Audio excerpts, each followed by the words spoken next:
Hey guys, what's up? Welcome back to the channel. It's Cynicalex, and today I want to finally lay to rest the question of whether or not Jean Grey's X-Men Red uniform skills 1 through 5 and now including 6 deal more damage without her uniform with the Phoenix form or with the X-Men Red uniform with this new one. Now, it's completely undeniable that this uniform is better for PvP. This is a 100% pretty much guarantee that if you want to use Jean Grey in PvP and you want her to be dominant, this is the uniform to use. But if you just want pure DPS, is it possible? Is there any way, Cynicalex, that this uniform is better? Now, keep in mind, or this look, this base look. Now, keep in mind that this uniform does give, on top of all the stats that I've given, so it's a 32% all attack, all defense. You've got all those stats there, the skill cooldown, the energy attack, the HP, the dodge, and you can customize those. Okay. On top of all that stuff, the uniform also gives her a 15% all attack buff, and with a character that has such high tier 2 to tier 3 stat bonuses, that 15% counts for a lot. So with this uniform, okay, and Hyperion's leadership, let's forget about Victorious for a second, but with Hyperion's leadership and this uniform, she's rocking 60,000 energy attack. That's insane.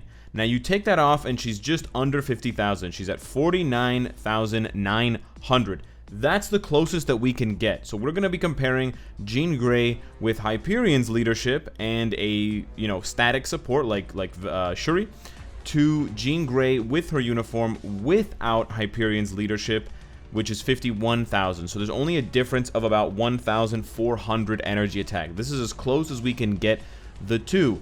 But on top of that, there's another problem here. The problem is the obelisk, or in this case, the CTP of destruction. I personally don't think a CTP of destruction is the best choice for either Jean Grey anymore. It was better once upon a time on this Jean Grey because she would often not prioritize her 5th skill, and so she would often just do, 1, 2, 3, 4. And so getting that 30% penetration was really important. But now, if you're always going to be using this uniform, you guys have seen her rotation prioritizes 3 and 5. 5 gives her 10 seconds of 80%, which doesn't really mean, she doesn't really need an extra 20%. It's not that big of a deal. And then her 6th skill, once she gets to it, which is every like 2 or so rotations, she gives 100% for another 9 seconds. So she'll basically have anywhere from 80 to 100% penetration up at all times during any battle for PvP. So she really doesn't need a CTP of destruction. On top of that, I am suspicious. I think a fire damage proc may still be the best option for her offensively, even with this uniform. So we're going to have to investigate that, but in order to investigate that, we have to take off her obelisk. So we're actually going to be unequipping this CTP, and this is why I don't spend all my crystals at once, guys, so I can have the flexibility to do this kind of stuff. And we're going to be trying her, that's right, without a CTP, without an obelisk at all. This is going to be the purest test of her damage, because now it won't matter if I miss the proc on her stupid 5 cancel 4 rotation. I've stressed it to you guys a few times now that I think this uniform is much better in terms of the animation of the skills, in terms of skill canceling, and in terms of, canceling the skills and still getting the damage and being able to time your procs. And on the flip side, I really dislike the way that you have to play as this Jean in order to get your damage procs to land properly, because you have to do this crazy 5 cancel 4 combo, and it's almost as frustrating as someone like Anti-Man to proc on schedule and on time. So we're gonna try it without that. So all of our mistakes will be kind of balanced out, and we're just gonna see purely what the damage is looking like. Additionally, we're gonna test her out in a couple of different world bosses, because Ebony is a bit unfair to the base kit because she does all fire damage, whereas with the new uniform she has some energy and some mind, so she's losing a bit of that bonus damage. But because we're only going in without an obelisk, we're going to be starting off with stage 20 Thanos. I think Thanos is one of the best options because he just has flat resistances, and he doesn't have any sort of unnecessary bonuses or advantages in certain situations versus others. So we're going to be going ahead with this team right here. We've got the 45%, so she's rocking just under 50,000 base energy attack, and we're not going to use strikers, of course, because we just want to see how much damage, the raw damage that she's going to be doing at tier 3 with that tier 3 skill. And then we can try some other things a little bit later in future videos. But I have this sneaking suspicion in the back of my head that that a CTP of, oh man, This damage is not good without a damage proc. We might have to go to a lower stage.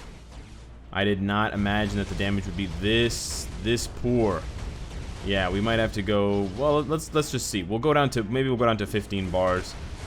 Maybe the damage is better. Let's see her tier 3 skill.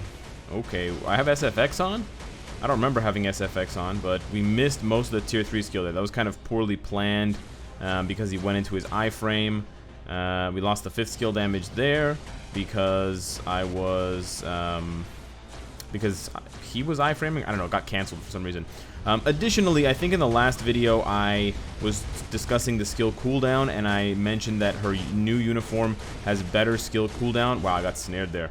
Well, the difference being is that her, let's see the damage here. Her, what is that? That's fire damage. Oh, fire resistance down from her tier 3 skill. Nice. Okay.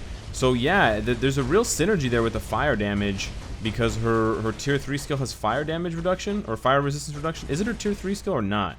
She got debuffed there. It might not be. Is there another skill that she uses that has? No, I don't think there is. It is her tier 3 skill. Yeah, it has fire resistance down.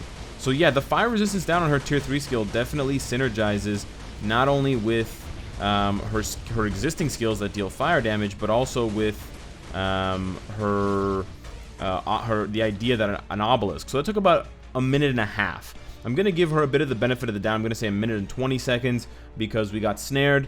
We got interrupted a couple of times, but that's how long. It's, you know, between a minute and 15 seconds and a minute and 20 seconds to get her down, to get him down to 15 bars. Now we're going to basically swap this over. So now we're basically using the exact same team. We're still getting the same, you know, sort of team bonuses and all that stuff, which are none.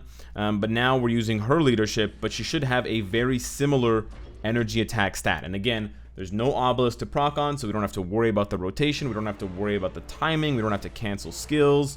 We don't have to, you know, worry that on one run I hit all of my procs, and on another run I didn't hit any of my procs. We can kind of just go and see how much raw damage she's outputting. But the one advantage I can see right off the bat, I mean, this uniform has advantages because it seems like there's more base damage on the skills, especially her first skill does more base damage. And I'm gonna make the same mistake I made last time where I procced the tier 3 skill early, and he dodged most of it, so that, you know, we can get as accurate a reading as possible on this damage. But I think the advantage that her old kit has, the advantage that the OG Jean Grey has, is that the fire resistance down on her tier 3 skill obviously generates more value for her fire damage skills, you know, 1 through 5, whereas basically the same thing happened. Whereas with this uniform, there is no fire damage, so it'd be interesting if Netmarble could slightly tweak the tier 3 skill so that it had mind resistance down with her new uniform. I think that would make a ton more sense. Let's proc this again and see. Yeah, that damage is really nice there at the beginning. And yeah, we're pretty much in the same place. Yeah, so it's not very far off.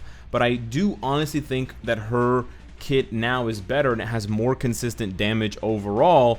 That's about a minute and 10. We didn't get snared. And again, that might have to do with the fact that she has long iframes on 3 and 5. She's a longer iframe on both skills, which makes her easier to play, which makes it harder to interrupt her, harder to hit her, harder to snare her.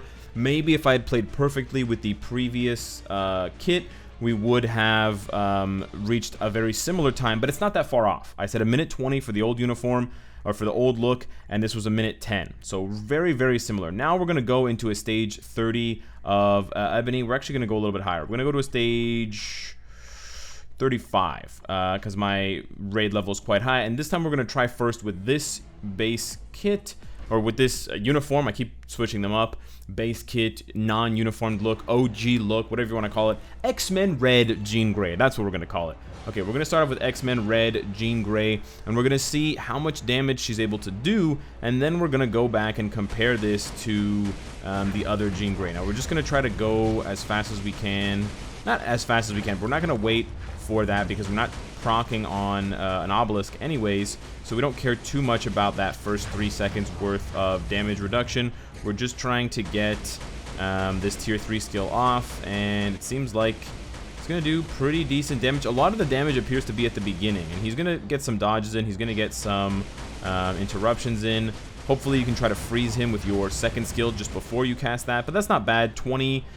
Just over 25 seconds, just over 30 seconds to get to the next phase. We're going to try to go down to the second phase, which is, I believe, 8.5 bars, and see where we end up for time. Freeze him there, proc all of these skills, drop this off, and then pop that. And we're not going to get the bonus damage, but at least... And it seems like the second part of the skill, the first part, kind of like Sharon Rogers, the first part of her tier 3 skill appears to be an iframe, but the second part does not appear to be an iframe. And so we're just going to have to try to manage our timing as best as we can, because we don't want to miss him. We're actually going to try to time freeze him, and then... Yeah, there's a ton of damage at the beginning, and then the damage really slows down towards the end of that skill. But the first few seconds, tons of damage there, and it looks like we're gonna squeeze in just around, yeah, a minute 30. So now let's take a look what the OG Jean Grey with Hyperion's leadership to make up for the energy attack stat can achieve. Now, I do expect this one to be faster, and I just want to point out that having to take away Jean Grey's leadership when using her uniform kind of undersells the uniform. Now, while you might say that yes, this does prove that this uniform deals more damage, I mean, against Ebony Maw, let's say, for example, because there's more elemental damage, and I agree with you, there is more elemental damage, because you can clearly see when you look at Jean Grey's skill stat, like the skill numbers and stuff, it says that only 2 of her skills deal elemental damage, whereas you know, multiple skills of well, all of her skills with this uniform deal elemental damage. These are all flame, or most of them are flame, versus only the 2 being mined for her uniform. However, the fact that you are taking away her leadership means that you're kind of purposely underbuilding the character. And in most situations you wouldn't do that on purpose anyways, and so you would welcome the additional power that being able to stack her uniform and you know, and leadership would give you. So in most cases you would get more out of it in that case, regardless of what you did. But I'm not seeing too much more damage popping out of her tier 3 skill. I was expecting more damage, especially with that fire, that fire down. I was expecting quite a bit more. Maybe I need to cancel it, but yeah, we're pretty much. It's actually she's ahead, but it's quite equal. So this is about, I would say, 10 to 15 seconds faster. There was an interruption in the middle where Ebony Maw was iframing during my tier 3 skill. So I think if I had gotten that one off in full damage mode with no interruptions, she would have been at around 345. So we're looking at about a 15-second bump in time against Ebony. So again, very similar results against Thanos, slightly favoring this Phoenix uniform against Ebony. But I do think that really comes down to the fact that 3 of her 5 skills are dealing flame damage, and the hidden fire resistance down on her tier 3 skill is greatly benefiting, although it doesn't last very long. I believe it's like 5 seconds. It does benefit these other skills more than it benefits her other kit, because it's mind damage instead of fire. So if they could actually change that by modifying the hidden effect, then it would actually be, I think, a really large favor, you know, a really large advantage in favor of her new X-Men red uniform. But let's check this out just really quickly. I want to see how long. I think it says 7 seconds there. 7, 6, 5, up to minus 40 for 7 seconds. So there's a hidden fire resist down on her tier 3 skill that doesn't show up in the stats here, in the kind of skill description. Really weird, really weird. There's a lot of emphasis on fire, but then they completely take it away for her X-Men red besides the 6th skill. So I'm gonna have to do more testing, but for now, I'd have to say that, you know, again, if you're just going purely for damage numbers, you can make your decision over whether you're gonna purchase this uniform or not. But I think it would be kind of strange, personally, to tier 3 this character and not get the uniform, because it provides so much flexibility. And really, at the end of the day, I think the only boss you're going to notice a difference against is, well, Ebony Maw. But with that being said, I'm very curious to continue in another video testing it out. I have to roll a fire damage proc, but I want to see if it's possible that you guys can keep your fire damage procs on Jean Grey, because that might be a very potent combo. Even though she's dealing mind damage, if you can get a situation where you're able to proc that tier 3 skill, you have a fire damage obelisk, she gets that fire resistance down, you could be racking up crazy damage. Now you can't combo them because it's only 7 seconds of fire resistance down, and it's going to take you more than 7 seconds to proc Revelation again. But imagine a future game mode where you have multiple tier 3 Jeans playing at the same time. Like, you know, if it was possible to debuff the giant boss raid, and then one Jean pops her tier 3 skill, minus 40 fire resistance, and then the second Jean Grey pops her tier 3 skill, and, you know, it just melts him even more. It's kind of a crazy little fantasy I just had there, but anyways, 3 Jeans are better than 1. Let me know what you guys think of the non-obelisk, non-CTP comparison video. Hit me up if you want to see more about this. There's going to be a ton more Jean Grey videos, so do not get Jean Grey fatigue. I'm telling you, you waited. Don't let me down. And of course, if you like what you see, I hope to see you again tomorrow. Take care.